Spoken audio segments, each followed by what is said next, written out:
Kifayah muka surat apa?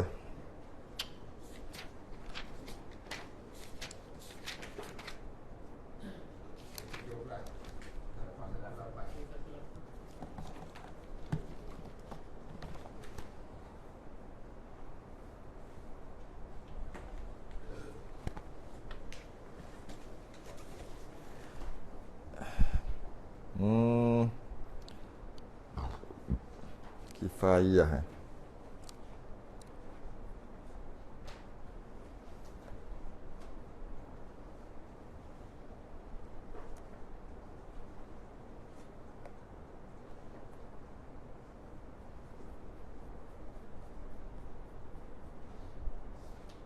Mana? Surat apa tadi? Rumi 118. Rumi 118. Oh, yang ke-17. Tertib. 9:40, 9:50. Tak sempat juga habis tertib ni. Tertib panjang juga. Qala al-mu'allif rahimahullah ta'ala, muka surat Rumi 118, Jawi 93. 7 daripada atas. Rukun yang ke-17. Qala al-mu'allif rahimahullah ta'ala.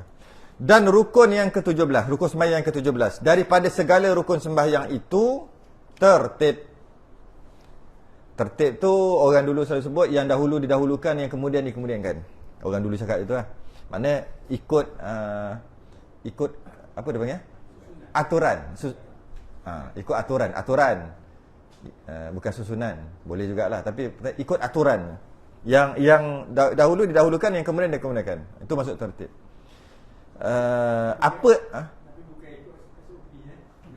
Bukan. Bukan ikut SOP. Bukan.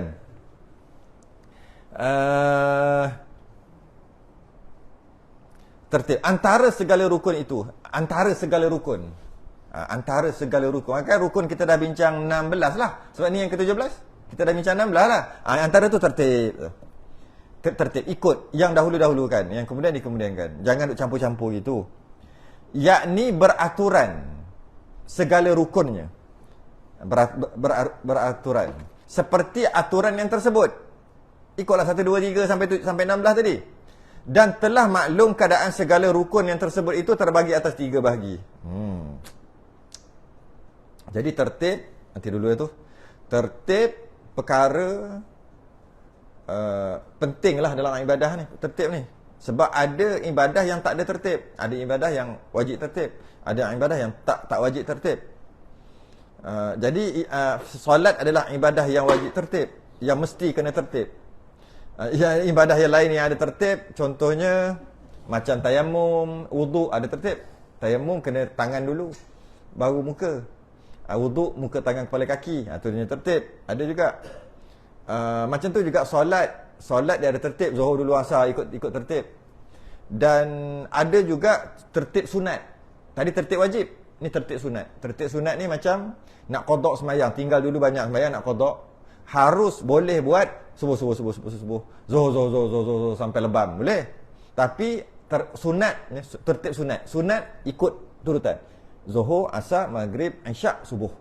Zuhur, asar, maghrib, isyak, subuh. Jadi seolah-olah kalau dulu tinggal sembahyang, bila satu set 5 kita dah qada, satu hari itu telah diampunkan. Macam itulah. Settle. Satu hari settle. Jadi setiap kali kita qada, satu hari settle. Satu hari yang tinggal. Tapi kalau zo asar tak settle lah. Tapi sekali settle, lamsam. Semua settle kan? Bila habis semua. Jadi mana yang afdal? Afdalnya ikut tertib. Tapi bukan wajib. Tak wajib. Jadi kalau zuhur, asar, maghrib, isyak, subuh, betul zuhur, asar, maghrib itu yang terbaik. Dapat pahala sunat lah. Qada tu qada.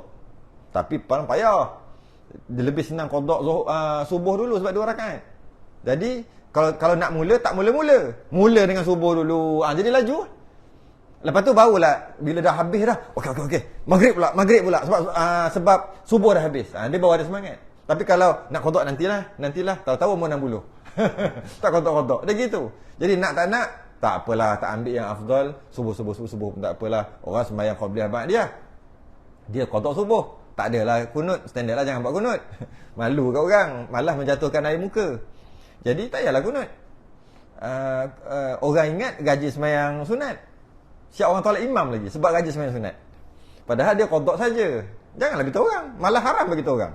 Buat apa beritahu? Aib kita mana boleh beritahu? Kalau nak tanya hukum tak apalah. Ini nak bagi tahu kenapa saja je. Aku bukan sembahyang berajin sangat, qada dulu banyak. Tak payah cakap lah. Kecuali kita nak tanya guru kita, nak tanya apa-apa, boleh lah. Ni maksudnya cakap saja, jangan. Itu aib kan, simpan-simpan je lah. Jadi itu sunat, itu qada, itu tertib sunat. Ada tertib macam tertib wajib, macam bab haji, Safa Marwah, inna Safa wal Marwah, inna Safa wal Marwata min sya'airillah. Sesungguhnya Safa dan Marwah itu adalah syiar. Maka sahabat tanya, nak buat haji ni Safa dulu ke Marwah ke Safa ke Marwah? Nabi bacalah inna Safa wal Marwah. Bila sebut inna Safa wal Marwah, waw tu dan, sesungguhnya Safa dan Marwah adalah syiar. Dia tak ada memberi maksud betul mana dulu. Kalau inna Safa summa Marwah, kemudian itu memberi maksud ada turutan, kena Safa dulu. Kemudian sahabat tanya Nabi, nak mula mana dulu ni? Marwah dulu boleh tak? Nabi kata ibda' ma bada Allahu bih. Mulakan dengan apa yang Allah mulakan. Allah mulakan apa? Allah mulakan inna Safa, maka Safa dengan Marwah 7 kali. Macam tu juga wuduk. Wuduk sama juga dalam Quran, iza kuntum ila salah faghsilu wujuhakum, basuh muka. Wa aydiyakum ila al-marafiq, tangan. Wamsahu bi ru'usikum, kepala. Wa arjulakum ila al-ka'bayn, kaki. Nak mula mana dulu? Mulakan ikut yang Allah mulakan. Tertib, itu tertib. Wajib tu.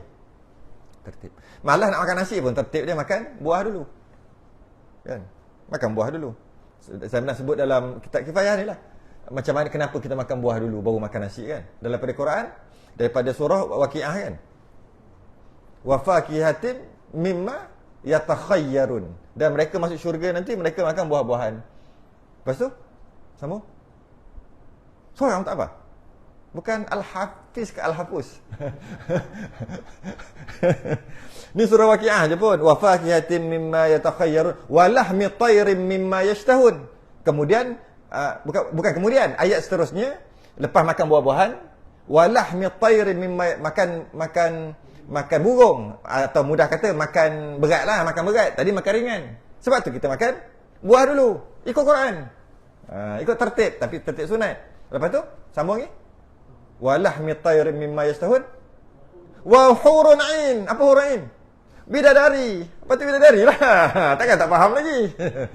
Quran tu nampak dia punya seni tu. Kita tengok Allah memang cantik lah. Dalam Quran memang baik. Susunan tu ada makna. Lepas tu baru cari bidadari. Perut kenyang dah. Faham? Kadang-kadang kita baca tapi kita tengok Allah. Lepas tu barulah wahurun ain, bidadari. Macam tertib nak sedekah kan, tertib sedekah dia juga. Tertib sedekah, mana nak bagi dulu. Tertib orang daimul hadas, wajib tertib yang daimul hadas tu lah. Apa? Basuh, istinja, sumbat semua tu, dan sebagainya. Tertib. Pertama, rukun qalbi, iaitu yang bergantung dengan hati, iaitu niat. Rukun qalbi ada satu, setengah ulama kata ada dua, iaitu tertib tu rukun qalbi juga dia panggil. Dia ada rukun perbuatan, rukun perkataan dengan rukun hati. Rukun hati ni dalam kitab kita kata niat saja. Tapi ada kitab lain kata rukun qalbi ni niat dan tertib. Dua. Tak kisahlah mana satu. Sekadar kategori je.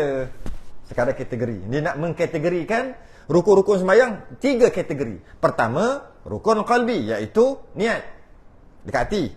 Keduanya rukun qauli, cakap kat mulut, keluar kat lidah, kat mulut ni, iaitu yang takluk ia dengan perkataan, yang rukun yang mesti ada bunyi, mesti dengan perkataan, iaitu takbiratul ihram, membaca Fatihah, tasyahud akhir, selawat atas Nabi, salam. Kalau dia ni selawat atas Nabi SAW kemudian daripada tasyahud. Dia cakap tu. Kemudian daripada tasyahud dan salam yang pertama. 5. Dia panggil rukun perkataan. Ataupun dalam kitab kita kata rukun qauli. Rukun bercakap. Rukun yang jenis bercakap. Yang jenis bukan bercakap, yang jenis perkataan. Kalau tak sebut perkataan itu tak sah sembahyang. Yang tadi rukun qalbi. Kalau dekat hati tak ada itu tak sah sembahyang. Sebab dia rukun. Yang ini rukun qauli, tak keluar perkataan itu tak sah. Bila sebut keluar perkataan itu kena keluarlah kat mulut. Pasal tak boleh baca dalam hati. Tak sah kan? Yang ketiga rukun fi'li. Fi'li ni perbuatan. Perangai. Iaitu takluk ia dengan perbuatan. Iaitu qiyam, rukuk, i'tidal, sujud, duduk bagi tasyahud. Ada 6. Mana satu lagi? Dia ada 6 kan? Qiyam, rukuk dan i'tidal dan sujud, duduk bagi tasyahud akhir. Tak. Mana satu lagi? Oh, duduk di antara dua sujud. Tinggal. Tak ada tu, tinggal. Boleh dobek Ada 6, rukun fi'li ada 6. Duduk di antara dua sujud. Sujud 2 kali, dia tak kira dia kira sujud sekali tu maksud sekali lagi 2 kali lah maksudnya. Jadi duduk bagi tasyahud bukan baca tasyahud.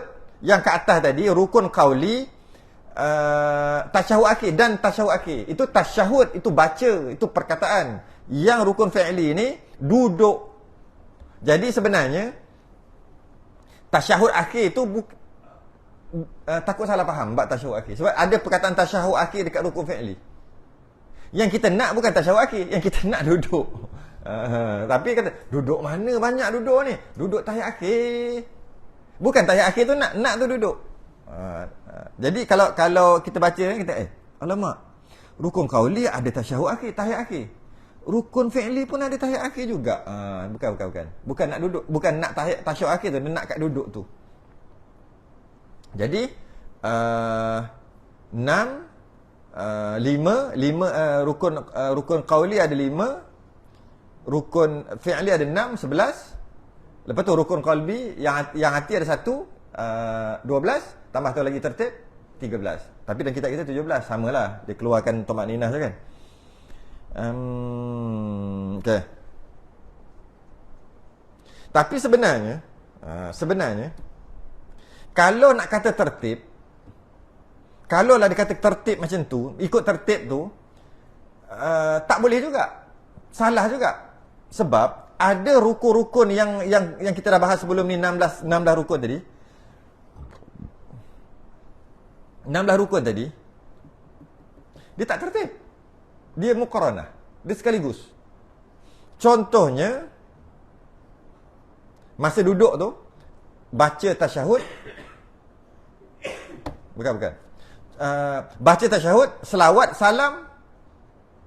Baca tasyahud, selawat, salam. Itu tertib. Macam tasyahud dulu, tahiyat. Lepas tu selawat. Kena tertib lah. Lepas tu salam. Cantiklah tertib. Tapi, kalau kita tengok, kalau niat dulu ke baru takbir? Kalau kita tengok dalam kita pertama niat. Maknanya niat dulu, dah niat dah. Okey, dah niat. Baru takbir, lepas tu baru berdiri. Berdiri duduk nombor apa? Malah nak belek. Bab kecil-kecil. Cuba belek. Nombor 3. Berdiri nombor 3. Maknanya kalau ikut tertib betul, niat, dah niat, Allahu Akbar, lepas tu baru berdiri. Tak. Istilah dia panggil apa? Tartibuz zikri. Itu istilah dia. Tertib apa? Tartibuz zikri. Apa? Tertib maknawi. Tertib sebut je tertib, tapi sebenarnya tak tertib. Sebenarnya sekaligus. Macam tu juga yang kita ngaji tauhid tadi, nanti ada wujud qidam baqa' tu kan 1 2 3. Sifat Allah yang ke-13, kalam. Maknanya apa? Mula Allah wujud. Wujud tapi tak kekal lagi. Macam tu. Lepas tu baru tak. Habis tu kenapa kira 1 sampai 13? Tartibuz zikri. Nak kira je. Tapi sebenarnya bukan gitu. Bukan Allah ada 1 sifat tambah 2. Tak. Habis kalau tidak, nak cakap macam mana? Allah ada sifat-sifat Allah. Kalam. Payah tadi. Gitu. Dia tak boleh sebut sekali. Macam tu juga. Nak kata rukun sembahyang apa? Yang pertama sekali apa? Niat. Habis berdiri? Okey, berdiri. Habis niat? Berdiri niat. Jadi pelik. Jadi letaklah 1, 2, 3. Sedangkan bukan masuk 1, 2, 3. Dia panggil tertibuz zikri ataupun tertib maknawi. Tertib dalam otak aja. Tapi bukan sebenarnya tertib. Ketika kita nak takbiratul ihram, berdiri. Mesti dah berdiri. Mesti takbiratul ihram. Mesti ada niat. Sebenarnya itu bukan tertib. Tapi kenapa 1, 2, 3? Bukan. Tapi yang tertib betul pun ada. Contohnya, lepas baca Fatihah, kena rukuk. Nombor berapa rukuk? Itu tertib betul pula.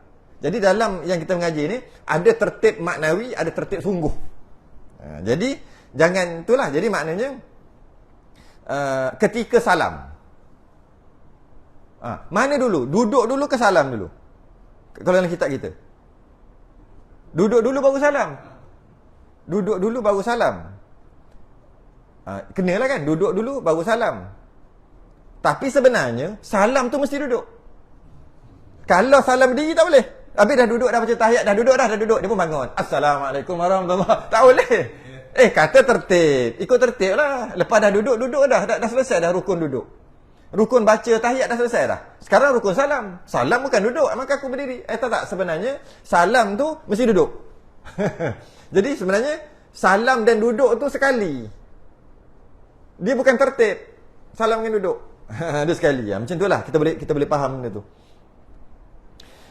Maka jika ia tinggal tertibnya, seumpama dia tinggal tertib, seumpama ia mendahulukan rukun fi'li atau rukun qauli daripada tempatnya, dia tukarlah, tak ikut tertib dengan sengaja lah, iaitu seperti rukuk ia dahulu daripada baca Fatihah. Rukuk ia dahulu daripada baca Fatihah, dengan maksud tak baca Fatihah lagi, rukuk ia dahulu daripada baca Fatihah. Dia rukuk baru baca Fatihah.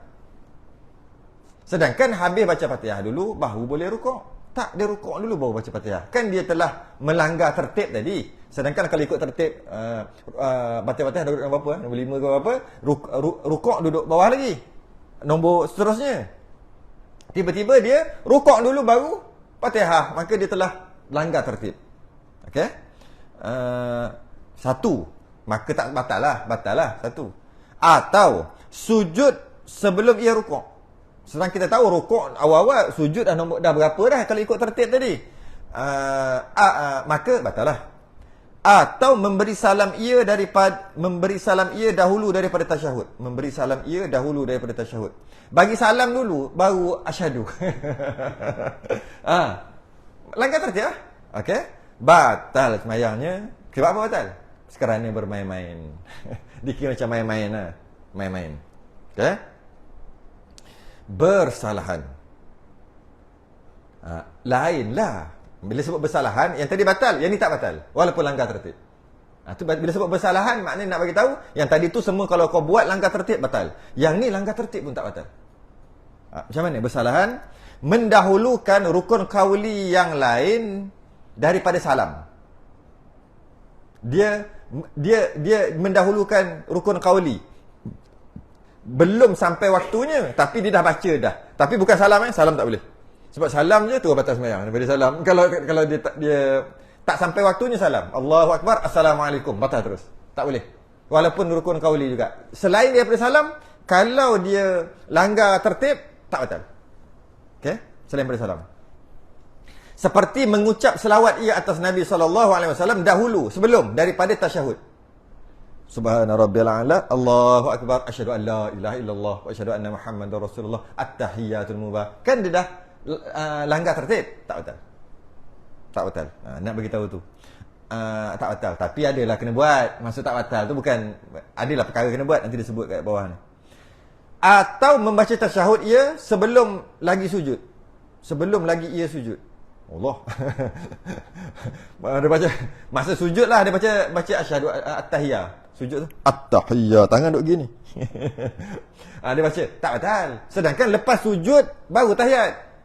Duk sujud lagi mana boleh tahiyat? Baca juga tak batal. Okey? Walaupun langgar tertib. Maka tiada batal sembahyangnya, tak batal. Dan jika dengan sengaja, maka tiada batal sembahyangnya dan jika dengan sengaja. Dan mengetahui akan hukumnya sekalipun, walaupun sengaja saja je. Dan tahu hukumnya. Dia bukan tertib dia ni. Baca ajalah. Saja-saja, tak batal juga. Okey? Tetapi tiada terpakai. Tapi tak guna apa yang dia baca tu. Sebab dah tak bukan tempat dia. Tak gunalah, tak terpakai. Yang terdahulu daripada tempatnya itu tak terpakai lah. Dia baca tahiyat dalam habis penat dia baca. Asyhadu, siap tangan duk gini. Asyhadu illallah wa asyhadu baca kama soleh ta'ala habis semua.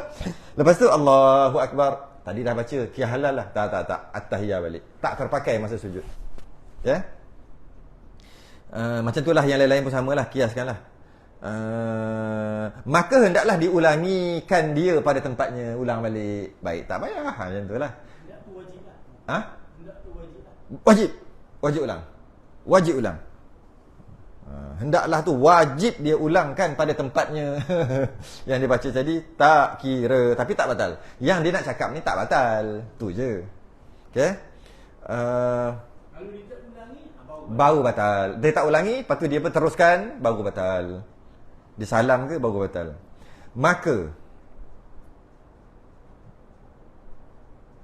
Maka jika ada ia, yakni meninggalkan tertib tu dengan lupa. Tadi sengaja, yang ni lupa. Lupa tinggal tertib, sepatutnya batal. Tinggal tertib yang batal tadi. Bukan tinggal tertib yang tak batal. Tinggal tertib yang batal tadi. Tapi tak sengaja. Okay? Maka tak batal. Meninggalkan tertib tak batal.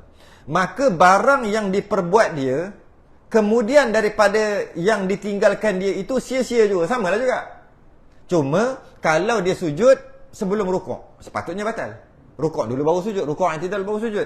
Dia tak rukuk, tak i'tidal, terus sujud. Maka sepatutnya batal. Oleh kerana dia tak sengaja, tak batal. Tak batal. Tapi, sia-sia apa yang dia buat tu. Dia sujud dia tu sia-sia. Sebab bukan tempatnya, sia-sia. Tapi tak batal. Sia-sia juga. Kalau dia semai seorang, dia buat begitulah. Kalau dia semai berjemaah, imam buat gitu. Imam yang buat.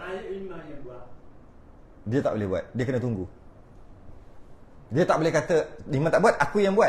Tak boleh. Imam tak buat, aku tiru imam. Lagi jahanam. Imam tu dia buat macam ni. Dengan cara mungkin tak sengaja ke apa macam ni. Oh, itulah. Imam buat tak sengaja lah. Kalau imam buat sengaja, batal kan sebut tadi dah. Imam buat dengan maksud ingat imam melanggar tertib yang sepatutnya batal jika sengaja. Oleh kerana imam tak sengaja, imam tak batal. Soalannya bukan imam kan? Soalan makmum kan? Sebab kita sedang bincang ni tentang imam atau sembahyang seorang ni. Tapi soalannya makmum. Macam mana makmum? Jadi kita sebenarnya tak boleh mufarakah lagi lah. Bukan, mufarakah tak boleh masuk buk. Sebab mufarakah boring-boring pun boleh. Allahu Akbar, niat makmum, aku nak mufarakah. Tak ada sebab, pada muka. Boleh? Kita lah pada muka. Tak dapat pahala.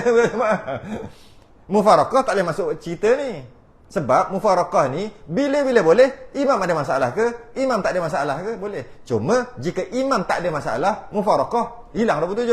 Imam ada masalah, mufarakah kekal 27, setakat itu. Tu je beza dia. Tapi dari segi boleh, boleh. Jadi, mufarakah tak boleh cerita. Ceritanya, makmum nak buat apa? Kalau kita kata, tak payahlah mufarakah lagi. Mufarakah tak boleh masuk. Sebab mufarakah, bila-bila boleh buat. Jadi, makmum tak boleh ikut lah. Kalau makmum ikut imam, meninggalkan, sedangkan dia tahu, batal lah makmum. Sebab makmum sengaja, imam tak sengaja. Jika makmum tadi pergi buat, oh, imam tak rukuk, aku yang rukuk, batal juga sebab tak ikut imam. Habis tu buat apa? Duduk diam-diam. Dekat situ. Alamak, imam dah langgar tertib, duduk diam-diam. Tunggu imam. Pusing. Jadi kat bawah ni rasanya. Sehingga imam tu pergi balik ke tempat itu. Tempat yang ditunggu lah. Contoh kita ambil, lepas rukuk terus sujud. Tak i'tidal. Saja buat contoh pelik sikit. Lepas rukuk terus sujud. Rukuk kan? Patut sami Allah hamidah, dia terus dong sujud. Makmum tak boleh i'tidal. Okey. Dia rukuk. Dia rukuk. Sehingga imam rukuk balik. Sebenarnya boleh i'tidal. Sebenarnya boleh. Boleh. Tapi ditunggu ke i'tidal. Sebenarnya boleh. Mana lebih baik? Mufarakah ke ikut imam? Yang afdal macam ni. Afdal jangan bercegai. Jangan bercegai. Apa keadaan pun jangan bercegai. Tapi apa dia guna orang imam yang salah tak layak kita ikut tu pula? Itulah memang pun imam yang salah tak layak untuk ikut. Bukan mufarakah, tak layak untuk ikut, jangan ikut dia diam. Itu maksud dia. Bukan mufarakah. Mufarakah bila nanti? Nanti. Bila dah habis sembahyang, itulah kali terakhir dia jadi imam kat situ. Kita kasih buang. Asyik salah aja. Itu bab lain. Kita kasih buang ini imam. Menyusahkan orang lah, menyusahkan. Tapi ketika sembahyang telah dilantik, dia dah telah lantik, ikut. Sama. Imam tamarakaat pun duduk diam-diam. Tapi jangan tambah. Sebab kita tahu. Tapi dia akan menyusahkan lah. Takut ada yang tak belajar, batal tak batal, kecoh tak kecoh. Tapi ketika itu, afdal jangan mufarakah. Duduk diam. Sehingga imam pusing balik. Subhanallah, minta bantuan. bantuan. Subhanallah. Macam tu lah. Tak layan. Tunggu sampai dia datang balik. Cuma, yang tadi, kalau makmum tadi, dia sebenarnya boleh pergi ke satu rukun lagi. Dia bukan mesti duduk di rukun tu. Cuma dia pergi itu maknanya dia telah cepat daripada imam satu rukun. Cepat daripada imam satu rukun tak batal, kan? Kalau sengaja dibangkitkan kepala kaldai. Kalau sengaja buat, imam tak angkat, dia angkat dah. Tapi ini bukan sengaja, ini tak sengaja sebab ada sesuatu dia boleh. Tapi jangan lebih 2 rukun. Haram. Makruh. Betul. Sengaja haram. Kalau dua rukun masih lagi haram ganda 2. Nanti dekat Padang Masyar kepala dia ada kata kepala babi, ada kata kepala kaldai. Tak batal lagi. Tak pakai lagi. Yang sempurna dengan maksud lebih daripada 2 rukun, 2.1 rukun. Itu maksud sempurna. Masa sempurna betul belum lagi. Masa dia pergi je untuk ke rukun ketiga. Itu maksud sempurna tadi. Atau bahasa saya suka sebut 2.1 rukun. Bukan 3. Keluar je, pergi je. Kalau rukuk, i'tidal 2 rukun, pergi je, gerak je. Bes, batal lah. Gerak untuk yang ketiga walaupun tak sampai sujud lagi. 2.1 rukun lah. Betul. Bukan tunggu sampai sujud 3 rukun, tidak. Itu maksud 2 rukun sempurna. Tapi rasanya ni bahas panjang lah ni. Sebab dia ada imam dengan makmum lepas ni. Maka jika ada ia meninggalkan tertib dengan lupa, ini akan jadi kes ni sama macam imam baca Fatihah tak cukup ni, sama juga. Imam baca Fatihah tak cukup ayat. Sama dia punya keadaan yang makmum jadi rakaat pertama, kedua, tiga. Imam tayat awal, makmum tak boleh tayat awal. Makmum tayat awal batal. Ingat cerita tu? Kisah tu lah. Yang telah viral satu ketika dulu. Yang tu lah. Dia sama juga kesnya. Imam tayat awal, makmum tak boleh tayat awal. Makmum yang tayat awal, makmum batal. Sebab, ni kes ni, adalah kes ni. Lepas tu, imam naik rakaat ketiga, makmum naik rakaat, lepas tu makmum sepatutnya tahiyat awal, imam tak tahiyat awal pula. Jadi makmum pula tak boleh tahiyat awal juga, kena ikut. Akhir sekali imam tahiyat akhir. Imam tahiyat akhir, makmum tak boleh tahiyat akhir. Makmum asyik kerja lawan imam aja. Sampailah salam. Dalam kes ni sama yang kes itulah. Kes imam tak baca Fatihah ataupun imam kurang Fatihah dia tadi tu, kurang ayat. Sama kes ni. Jadi dia agak complicated, jadi tunggu minggu hadapan. Kalau habis ni 11.30 tak habis lagi. Dia memang gitu. Kita sebab apa? Dia jika maka dia macam gitu. Jika maka. Lepas tu tiba-tiba kan Pak Allah punya jika 14 ada. Dia seorang. Jadi saya punya maka kena 14 juga. Habis lah kali balik ke 12. Dah lah esok ada kuliah subuh. Dah lah esok banyak makan. Banyak open house. Mana boleh open house tak boleh tinggal. Wajib tu wajib. Wajib adat.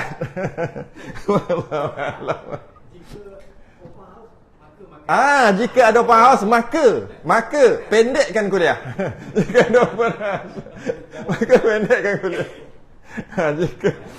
Jika maka okey. Maka jika tu lah. Maka jika ada ia. Maka jika ada ia tu. Maka jika ada ia. Kan tadi maka jika ada ia, yakni meninggalkan tertib itu.